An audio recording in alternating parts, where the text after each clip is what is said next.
The Fall of Emmy and Uncle, Part 1. Brothers in Blood.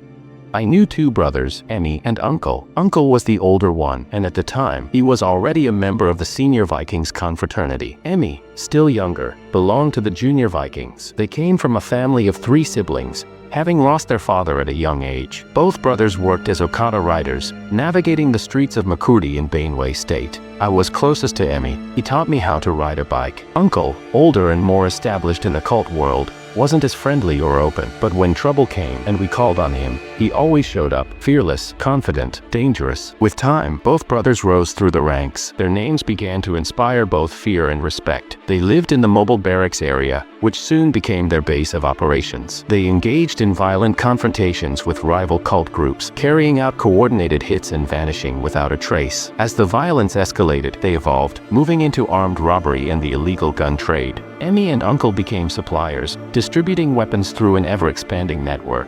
One of their brutal tactics involved using young women to lure unsuspecting Okada riders to secluded locations. Once isolated, the victims were ambushed and robbed. Some never made it out alive. I remember one particular incident. They shot a rider, assuming he was dead, but the men miraculously survived. That didn't stop them. They took his bike and moved on like nothing had happened. With each crime, their wealth grew, and so did their legend. Eventually, their younger brother joined the same dark path.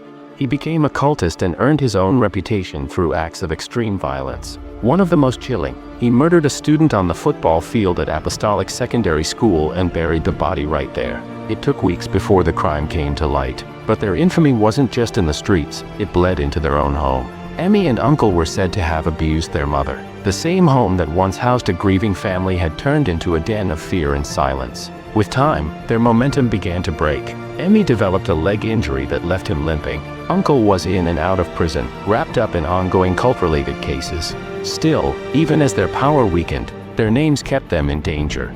Then came the day the hunters arrived. A group of rivals pulled up in 2 cars, looking for Uncle. They stormed the house, but Uncle wasn't there. Emmy was. The moment he saw them, he tried to flee, leaping over the fence into a neighbor's compound.